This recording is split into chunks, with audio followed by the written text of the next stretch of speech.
aliens. They're actually real. Probably, if you do the math. Like somewhere in fuck off who knows where space, there's probably a handful of microbes on some planet swimming around. Or who knows, maybe like a mouse or something. Space mouse. The universe is so goddamn big, it's basically mathematically guaranteed that that is the case. But that's not what most people are thinking about when they bring up the idea of aliens. They more so mean 4-foot-tall little creatures zooming around in flying saucers. They're talking not just intelligent, but an extremely advanced species with the ability to travel interstellar distances pretty much on a whim. And just that little feat there, being able to travel like that, is so far beyond what we are able to even fathom doing realistically. It would make them horrifyingly more advanced than us. Meaning that, you know, it's a little hard to believe. You really fucking believe there are lizard people flying in the sky in spaceships? What are you, some kind of ignoramus? But that hasn't stopped people from claiming to see things in the sky, or even having closer encounters than that with things they can't explain. And I find that to be pretty interesting. So I want to talk about pretty much everything I can think of when it comes to aliens. The chances of them being real, the stories, you know, all the juicy stuff. Maybe even get into some really wild shit, who knows? Sound good to you? Sounds good to me. Where to start, honestly? That's the question. There's so much to talk about. Let's talk history. That's always a good place to start, right? From the beginning. Usually how it's done, I think. Most people's furthest back knowledge on alien stuff is probably Roswell, and that was pretty far back. It was in the 40s, and that's like almost 50 years ago. But aliens go back way further than that. You could find weird cave paintings that depict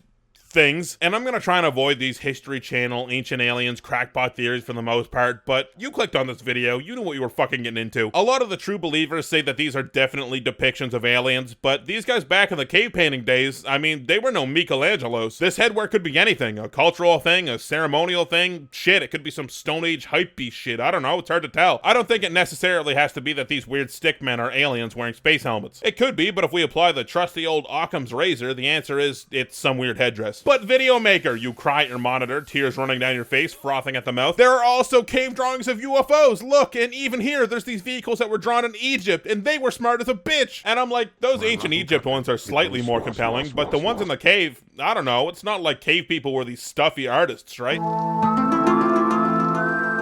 You ever think they just stumbled upon a cave that was some dude's DeviantArt page, and he's just drawing his sick OCs? Because I do. I think about that a lot. But even still, I think we can take at least some of these and agree that yes, they're probably showing some sort of craft that was either seen or told about in stories. And that's probably what a lot of them come down to, stories. You ever hear of a fucking picture book? Call it a visual aid. If ancient peoples like the Egyptians drew more clear pictures of their gods that we can clearly tell are just that, their religion, because of their writing, who's to say that these earlier pre-textual humans didn't draw pictures of their gods in a slightly more crude way, right? But whether it's these cave paintings or Egyptian or Mayan mythologies or what have you, one thing is pretty clear. Humans have always been fascinated with beings coming down from the stars, and maybe there's something to that. In the modern day, though, the layman's thoughts on spacemen are pretty easy to understand. There's no guesswork. Weird gray people with big eyes and flying saucers. But where did that imagery come from, right? Why is it so ubiquitous? Like everyone knows these classic images when it comes to aliens. Well, let's start with the flying saucers. That's an easy one. It goes all the way back to the 40s again with a fella named Arnold. Kenneth Arnold, if you want to find him in the phone book. Arnold was out flying his little single-engine plane on a business trip between two cities in Washington, but decided to make a detour to scan the area for a crashed military plane near Mount Rainier that there was a reward for finding. After looking around for a bit, Arnold decided to call it off and get back on his way. Shortly after he did, though, he described seeing a strange bluish flash. He couldn't figure out where it came from or what caused it, and after a bit of looking around and finding that the only other aircraft in the area was 15 miles behind him, he was inundated by another 9 rapid-fire blue flashes. He described it as when the sun hits a mirror just the right way and you suddenly get blinded. Then he could see them. 9 weird saucer-shaped crafts flew right in front of him in a formation that looked just like this. He watched as the crafts dipped down near the mountains and maneuvered deftly, weaving and darting effortlessly, sometimes banking on their sides and producing the blue flashes that made him notice them in the first place. Now Arnold figured, whoa, that shit's pretty wild, so he watched them as they went, and they disappeared shortly after over the horizon. And he clocked their speed in relation to his own as they went, and after he landed, he did some math, and he said that the ships had to be going at least 1,700 miles per hour, which was 3 times faster than any manned aircraft back then. So naturally, Arnold talks about it to his friends and reports it to the papers, not immediately thinking they were extraterrestrial at all, but that they were new military planes. It was 1947 after all. World War II had just ended and the Cold War had just begun. War and military advancement were on the mind. But as Arnold did more interviews, not everyone took it that way. Some people did think it was an alien sighting, which was an angle that Arnold sort of warmed up to over time. Now, it's not totally clear if it was Arnold who coined the term flying saucer or flying disc, or if it was one of the writers for the papers that interviewed him after he described it. It kind of got muddled with time, you know? It got pretty widespread coverage too, appearing in papers all over the US and Canada, and then the floodgates tore open. After Arnold Arnold sighting, hundreds of sightings from all around the world were reported of unknown flying discs that no one had any explanation for, including one that got really popular from a United Airlines crew that reported seeing 4 to 9 somethings, as they put it, that looked really similar to what Arnold described. That one got even more talk than Arnold's, and that was the opening 1-2 punch, but then the haymaker arrived. The infamous Roswell incident sealed the deal when a farmer reported that a flying saucer had crashed on his land, and the weird scrambling, maybe cover-up, maybe it was just a weather balloon fiasco that turned into. But that is the sighting that gave us the legendary term that is still used today, although maybe more in a sarcastic way nowadays. With popular culture evolving and showing us different kinds of spaceships, UFO sightings have trended away from saucer shapes and more towards shapes that are shown to us in media, which might say a lot in and of itself. Alright, so flying saucers, check. Got it. But why do you think of aliens being these 4-foot-tall, emaciated, bug-eyed freaks? I still don't get it at all. Of course you know the term little green men when referring to aliens, but once again, that's more of a joke. But why is that the general view of your average alien? That question is a bit harder. We could trace it back to Swedish author Gustav Sandgren's description of an alien back in his 1933 book The Unknown Danger. And apparently the description of short aliens was definitely in the public lexicon shortly after that, as many newspapers reportedly used the term little green men after the infamous War of the Worlds broadcast. And if you want to go even slightly further back, but way fucking crazier, famous occultist Aleister Crowley described meeting something like a gray alien through some psychic mind link ritual he was capable of doing, I guess. The technique apparently lets humans talk to beings from across space in different dimensions, and you know, that sounds pretty tight. I'm glad Aleister found something he was good at, contacting psychic aliens. Everyone's got their thing.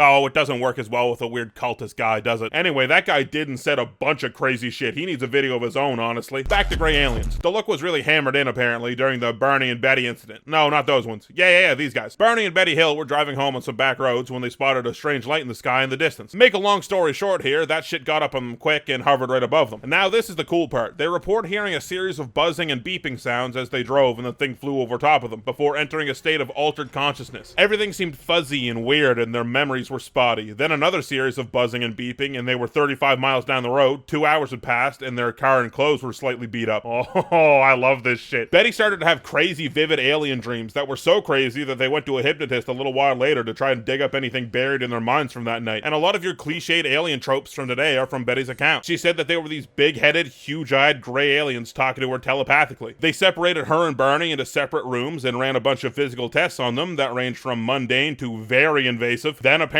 their memories were wiped and they were sent on their way. So that's where a lot of alien culture comes from, it turns out. But those images came from dreams and apparently recalled imagery from hypnotherapy, which isn't the most scientific stuff in the world. So what does science say about it? So there's this famous equation called the Drake equation that posits how many civilizations should be within our own galaxy and also be advanced enough to communicate through radio waves and also haven't blown themselves up yet. It definitely has its fair share of detractors, but it really takes a look at the odds of meeting another intelligent species based on how big the universe is and how long the universe as we know it has been around. And with the most conservative estimates, when you plug in the most conservative numbers into this big fucking math sentence filled with elven runes and shit, it comes out to being between 1,000 and 100 million planets in the Milky Way alone that have civilizations on them. And I know what you're thinking, 100 million? There's no way there's 100 million. And I agree with you, but there are around 100 billion planets in our galaxy. So 100 million isn't even a fraction. But if that's the case, the big question is, where is everyone? Why is it so quiet? We've been looking to the sky since we were big, tall monkey creatures in the woods, and we've been actively searching for signs of ET life since the late 1900s. If the universe is mathematically supposed to be teeming with so much life, why can't we find any of it? Well, this equation is supposed to figure out how many there are, not how many we can actually find. The problems are twofold, right? The universe is dummy old and stupid big. Solar system is so humongous big, right? Even if there was a civilization that popped up on the star nearest to us, Proxima Centauri, it would take their communications nearly 4.5 years to reach us. And then our response would be another 4.5 years back. It would be nearly a decade for us to send them, what you doing? And then to send us back, not much you. It wouldn't be riveting conversation. And that's just the closest star to us. And then you have to factor in maybe there was a civilization on Proxima Centauri 1 billion years ago, or 1 million years ago, or maybe even 1,000 years ago. Who knows? But they're gone now, and we wouldn't have any way to tell. So in the ridiculous time span of the universe and the unimaginable size, simply finding a conversation partner seems nearly impossible. So the thoughts of aliens traveling to us from fuck off who knows where does seem pretty far-fetched. We're not not talking radio waves anymore, we're talking about a ship with little guys in it being propelled to us, meaning not the speed of light, since we can't figure out how anyone would ever get up to that speed. But even if their technology was so insane they could get up to half, it would still take them a painful amount of time to get here, so why would they even bother, right? Unless, that is, their technology is so insane that they found a way to circumvent the light speed limit, like a wormhole or a warp drive, or I don't know. Their shit could be powered by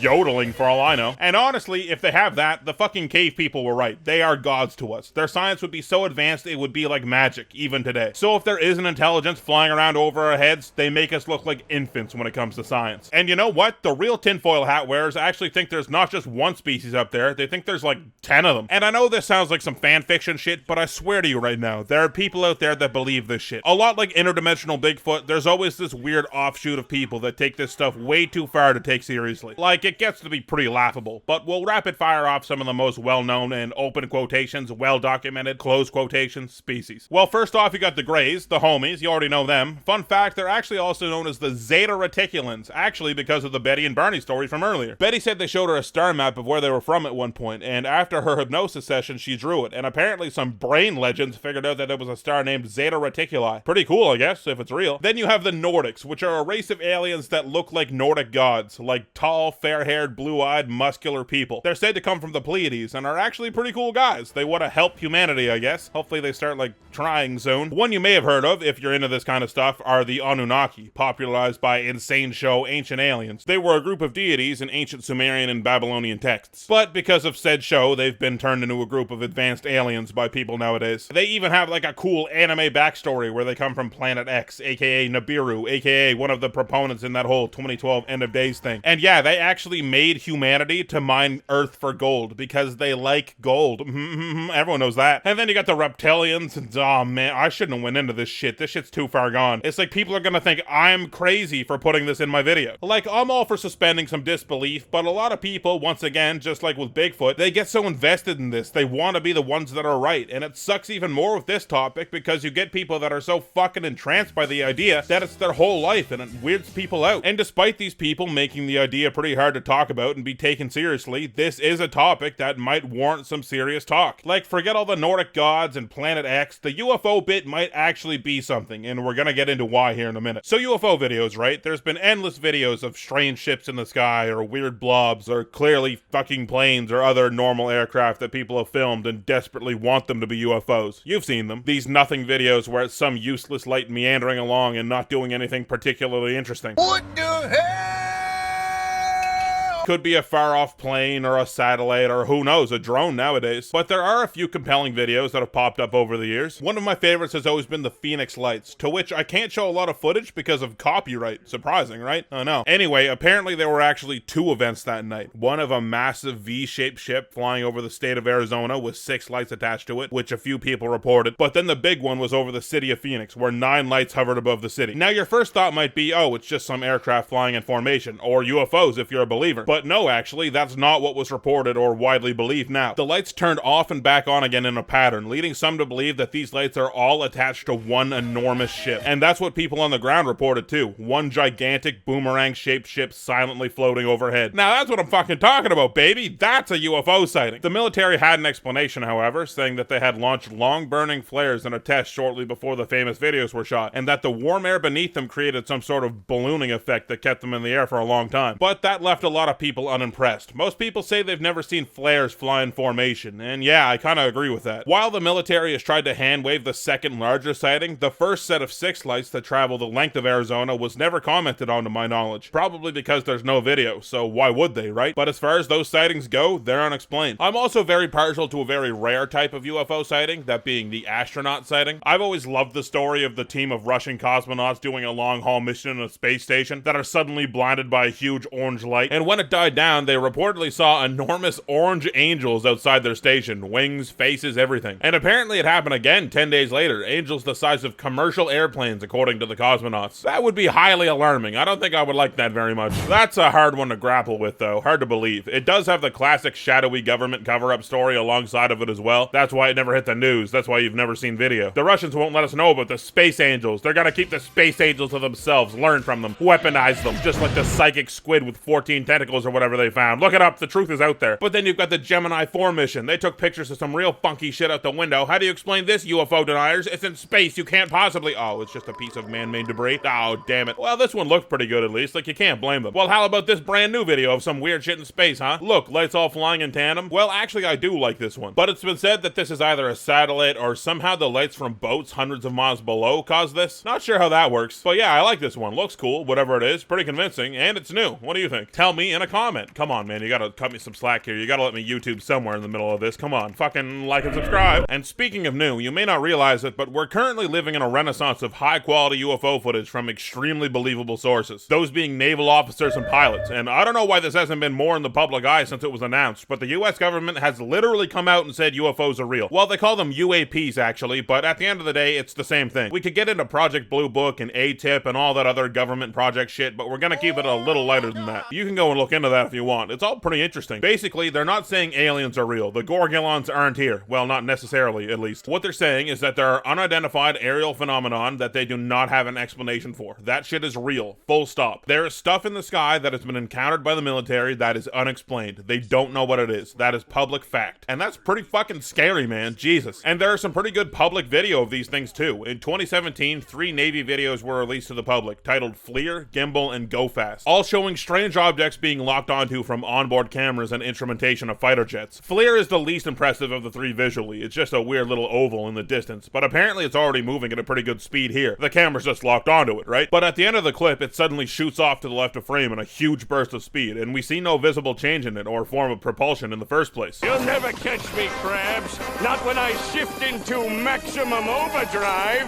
Hi-ya! Then we have Go Fast. This little thing is skimming along the water, and even though you're not really familiar with this type of recording, you can tell this thing is moving stupid fast. Like, this thing's fucking booking it. It's got somewhere to be. Oh, and there's also this one released in 2019 of this weird upside-down pyramid flying by, and no one knows what that's about either. Just thought I should mention it. But then there's the real big meaty one, Gimbal. This one's juicy. It's got some mass. It's like the jet is closer up to it, or maybe zoomed in more, or has a better lock on it. Nah, I don't know how this shit works. Anyway, it seems to rotate a bit too, and it definitely has a weirder shape than the other 3. This one's actually like, what the hell could that be? And let me restate this. These are from the US Navy, and these are just the ones they're letting you see. Like, there's this famous story from a Commander David Fravor who described seeing an unknown craft while flying a jet in a training exercise over the ocean in 2004. And that object is actually the object from this video from earlier. But the story goes that old Dave and his co-pilot and one other jet were sent to check out a weird blip on their aircraft carrier's radar. When they got to the area, they found this strange tic-tac shaped object hovering above the water, and Davo, the legend that he is, said that he's going to check it out. So he spiraled down towards the thing, and as he did, the weird craft mirrored him, spiraling up towards him before disappearing entirely. Then, over the radio, he hears that the craft is now suddenly and instantly, according to the radar, at the rendezvous point from the training mission they were just running. And that shit is coming from a naval officer, and has been corroborated by his co-pilot, who to my knowledge has kept her name private up until now. Because you don't want to be a crazy alien believer whack job when you have a military career to worry about, right? And there's been stories of people seeing unexplainable shit, bringing it up, and then sort of being hushed, like, dude, don't fucking talk about that shit, by higher-ups. Whether it's for the good of their own career, or keeping experiences like that away from public knowledge, or maybe a little bit of both. Who knows what other militaries have spotted, or what the US still has locked away, or what people in the Navy have seen and are too afraid to come out with. This shit's kind of freaky, man. So we have things zooming around above our heads. Things that, by the way, a lot of the time seem to just ignore the laws of physics as we know them. So what could they be? Could they be some experimental military craft from local military or otherwise? Maybe, but you'd think that physics-defying maneuvering would be used in combat if we had access to it, right? Maybe they're illusions of some sort? I feel like it would be kind of hard to trick a camera as hard as this illusion would have to, though. But the idea of it being something or someone that is totally out of our realm of understanding is a little too much for some to believe. But if we take the time to actually think about it, if they are actually aliens, what actually are they? Well, like I mentioned, if they do magic god science and are thousands of years ahead of us technologically, enough to find and travel to us, I think the odds of it being actual living things in the UFOs is pretty low, right? If you think about it, even we have drones, and think about the objects we send into space, into Mars. And who knows, they could have found a way to get around the speed of light with remote controlling it, right? Fucking never heard of quantum entanglement? That shit gets around the speed of light no problem. Maybe they've mastered that somehow. Or maybe think even bigger, right? You always hear about nowadays the thought of cyber immortality. The idea that we'll be able to upload our consciousness to a cloud or something and never die. And the estimates for that kind of technology is only decades away. If these guys are thousands of years ahead of us, I don't think there's any reason to believe they're flesh and bone. They're probably robots, right? Zooming around in their little spaceships, not having to worry about G-forces so much because they're made of fucking titanium. Or that thing might be the alien by itself. Why not? I'd be a fucking spaceship if I could be. If that's what we're trending towards, and it seems pretty dope, why wouldn't they? I don't know, man. Maybe they are weird little gray dudes with brains the size of basketballs. I never met any of them personally. But for me, it really doesn't check out that they'd just be some weird looking guys. Right, so the other big question is, okay, if they're here, why are they here? Like, what are they doing? They're not just here to chill and have some drinks on the patio. Well, there's been some thoughts on that idea. Real smart guys like old Steve-O here always said that we shouldn't broadcast their location to any other intelligences. Because if they can get to us, they're gonna be more advanced than us. And if history has taught us anything, the more advanced civilization usually brutalizes or annihilates the other. Think about Christopher Columbus coming to the New World. What if they want our resources, our water, our spinal fluid? Who knows? They could just take it and fuck us up. But I guess that's not really a worry if we're going off the assumption that they're already here, right? If they were gonna blast us, why wouldn't they have done it already? Alright, so something else. It's been said there's always been a ton of sightings around nuclear power plants. And I guess the number of UFO sightings really shot up after the first nuke went off. Even though, you know, Cold War shortly after that, people were looking for things in the skies a lot. But anyway, people have posited that aliens are here to check out our nuclear power for some reason. Nuclear is about where we redline when it comes to power, and if used improperly, it can be very dangerous. So maybe the aliens are just interested to see what we do with it. Like, they're probably not worried about it. They've probably figured out some reverse gravity power or something. They're chilling. Don't worry about them. Don't even trip, dog. But yeah, maybe they're on some meermological type shit, right? We're the ants, and the ants just so happen to be in a really interesting spot technologically, and they're just chilling up there like, yeah, let's see where this goes. Probably running some experiments, doing some philosophy. Shit, they're smart guys. Regardless, if they are up there, their schemes are beyond me, but I'll figure it out someday. Best case scenario is, obviously, they're here to help us, but they're taking their time for some reason. Worst case scenario, there's some eldritch abomination gods out there of unimaginable power, like from the mind of HP, Don't Ask About the Cat Lovecraft. So the greatest question that humans have ever asked still goes unanswered to this day, and that question is, are we alone? The math says no, absolutely not. A lot of people said they've seen things, and the government says they have no idea what the fuck is going on. I think skepticism is good. I think it's healthy, and I think we should be aware that probably the vast majority of things that when it comes to aliens and UFOs are explainable whether by means we currently have or by other means that we don't. But at the same time, being a skeptic shouldn't mean blindly denying. If there's evidence and video from good sources and eyewitness reports from credible people of some really weird shit going on over our heads, I think the skeptical view should be that, well, maybe there's some really weird shit going on over our heads. If you take in all the available knowledge and you have to jump through all these crazy hoops to deny these things, I think we gotta bring our old buddy Occam back in and he's gotta line you up. If you're doing more mental gymnastics to deny than to accept, I don't think you're being a very good skeptic. Do I think there are reptilians that have invaded our government from the Andromeda star system? No. Do I think there are Zeta Reticulans that happened to pick up Barney and Betty and decided to tell them where they're from? No, not really. Do I think that sometimes, once in a while, people see things in the sky that we can't really explain yet? Yeah, actually I do. Do I think they're aliens? Not necessarily, but the thought is fun to fool around with. So whether they're real or not, we may never know. But it seems like there will always be things above us that we can't figure out, whether it's space or the sky. And as long as they're up there, I'll be fascinated by them. Patreon shoutouts. If you want to see 2 brand new videos from me, you can support me on Patreon for just a few bucks. Link, as always, is in the description below the video. Biggest shoutouts of all go to my top patrons: Agent Rhino, who shows up in your mirror if you say sickest dude on the planet 3 times in the dark; Danger Stranger, who has the slip and slide world record and is therefore known colloquially as the slip and slider; Fritz Sullivan, who has a frog the size of a dinner table in his apartment and he's too afraid to make any effort to make it leave; Jack, who built a treehouse in his childhood and now charges $800 rent a month to the weird forest man that lives in it; Kevin Hall, who actually receives all the things that the scam emails promise him; Omega Fighter, who is immune to stop signs but not car crashes, unfortunately; Sean Martin, who threw a boomerang when he was 7 years old and it's still on its way back, better fucking watch out; Stephanie Riches, who built a functioning Lego gun and shot Lego Hitler right in the Lego head; Thomas Lautenbach, who whenever he gets into a body of water, that body of water is now Thomas infested; Tiago Nascimento, who was every single one of those creepy clowns you saw in those videos a few years back. He was flying all over the place to be in them; Varunda, who has laser eyes, but they're not very powerful. They're more like laser pointer eyes, which can still be useful; and Whitrow, who was cut out of the belly of a sperm whale in 1955 and only spoke an unknown fishy language. And of course my god overanalyzers: Two Boots Are Beat, Ali QPZM, Andrew Watchett, Aqueous Snake, Austin Gallup, Be My Valentine, Braden Shanahan, Cade Stinson, Charles Barnett, Christopher D. Sampson II, Dizzy Payne, Dominic Saint, Distant, Ethan Standel, Glintlock, It's Carton, Jazel Martinez, Jackson, Justin Fletchall, KT and Den B, Leon, Nathan L, Nickel Pickle 582, Nicholas Abbott, Peter Bayron, Phil, Philip Conti, Reese, Rocket Mist, Ryan Maxwell, Samuel Vanderplatz, Super Snipper, Vivina Lockfire, Yozen, and the Bareface. Up next, another ranking video maybe? I don't know.